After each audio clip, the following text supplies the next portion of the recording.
I'm grateful to be here. Thank you so much for your work. Uh, I found your work about 1 year back. So at this time in my life, I had just finished completing something that I was chasing after for about a year prior to that.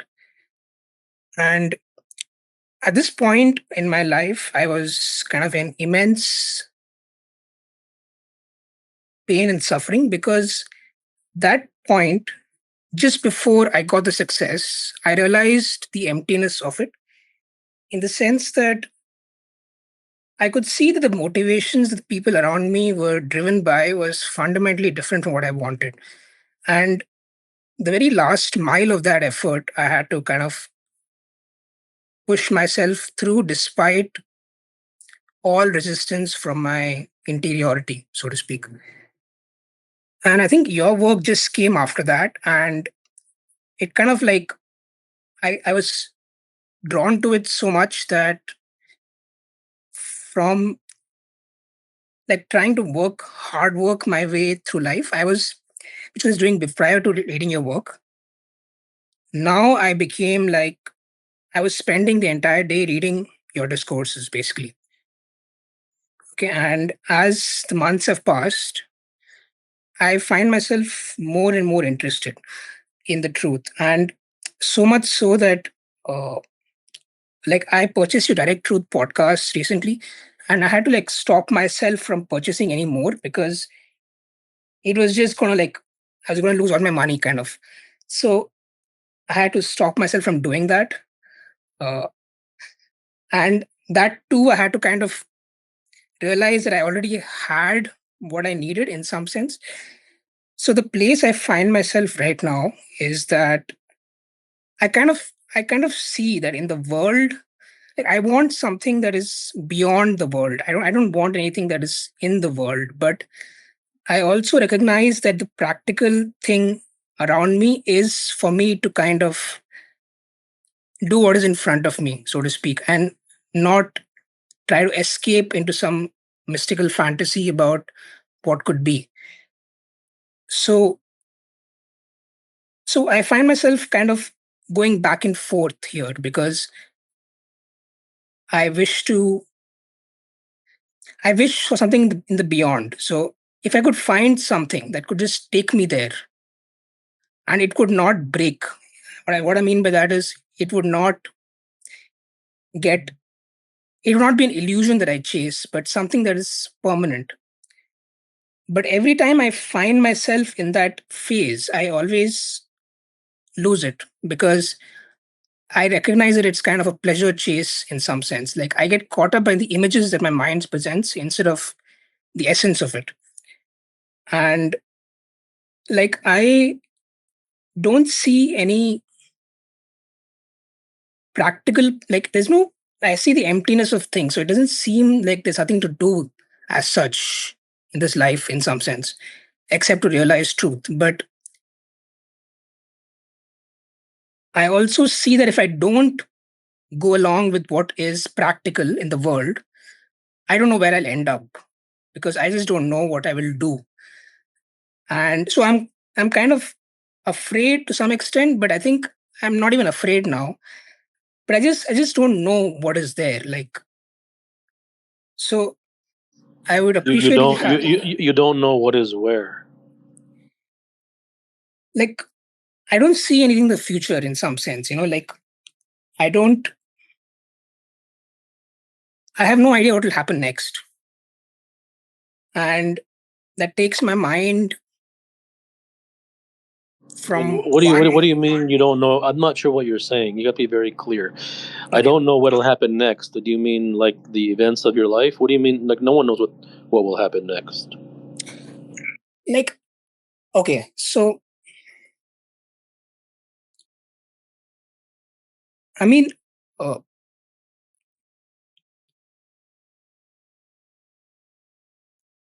like there is a basic level of practicality I need to subscribe to in order to get things moving in the world. What do I you just mean by that? You cannot speak in code. You okay. have to spell it out. What do you mean by get things moving in the world? Okay. Word choice, word choice, word choice. So, like, I'm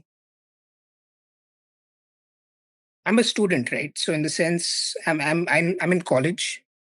I am in the I have like a graduate student, so I need to work on my research slash publish papers in order to get my career moving forward. Yes. So by that, what you mean, and that's what I thought you meant, but I wanted to clarify. By Mhm. that, like you get things moving in the world, you mean that you have to find a way to make a living, more or Yes, less. Okay. yes. Okay. And that is true. That is true. That's priority number one. You have to make a living to be able. If you want to live in the world and you don't want to go live in a cave, then you have to make a living and you have to feed yourself and whatever family you end up having, and that absolutely is 100% true.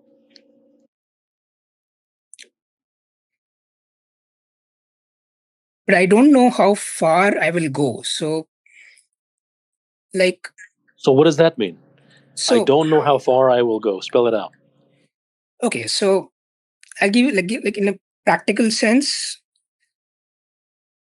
I almost spent half my money on direct route podcasts.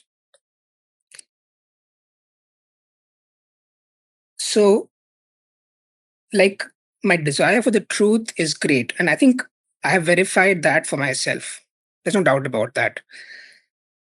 Now the question is, like, what does that look like practically, right? So, do I get an look? Do I look for an exit in some sense? Do I look for an opportunity which can take me somewhere else completely? Or So I think the problem with human beings arise on many levels. And one of the levels in which the problems with human beings arise is when they ask the question, what should they do? Mhm.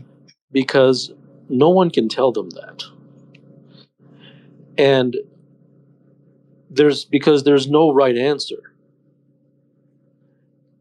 And so they have to, that's what I was talking to the previous individual about. A human being's interiority speaks to him. And oftentimes it is that interiority which is perhaps their only guide. And I'm not saying it's correct or incorrect or whatever it is, but I think to ask an external agency what is the right thing to do, or that they should pursue this or that, I think is a very dangerous game, because anything can be a reasonable answer to that question. I think you should stay in school. I think you should follow the truth. I think you should do X, Y, and Z. Anybody can say anything.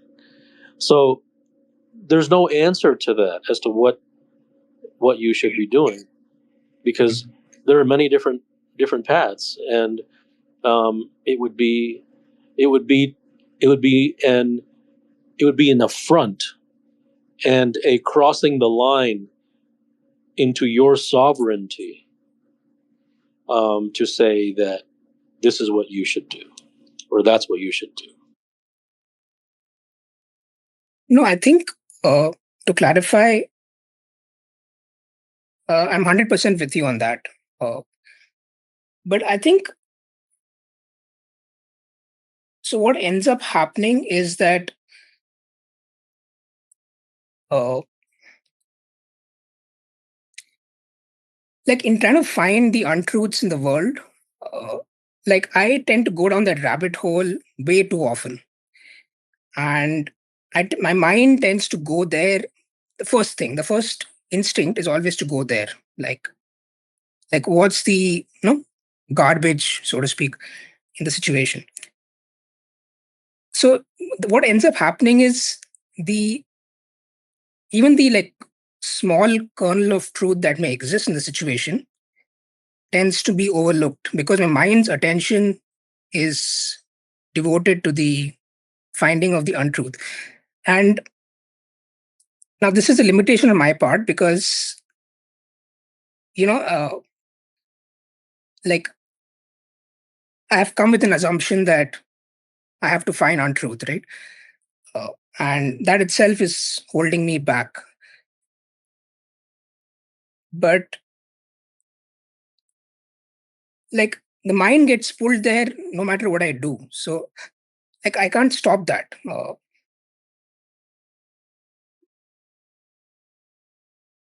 And I keep going there again and again. And I really wish I would be able to kind of zone it out completely and never have to look at it again. And Everyone's journey is different, and everyone's interiority takes them on their own unique path. And everyone struggles with this or that. And where it takes you and how it takes you is something that is uniquely your own. But I will say that I think there's a blessing in those who, for whatever reason, happen to resonate with truth. Because it's not very many people. It's a very, very small number in the population. And wherever that takes them and however it takes them there is something that cannot be predicted. And I don't think that it should be necessarily manhandled either. So it's just a journey which unfolds, and one finds themselves going where they go according to where their interiority takes them. So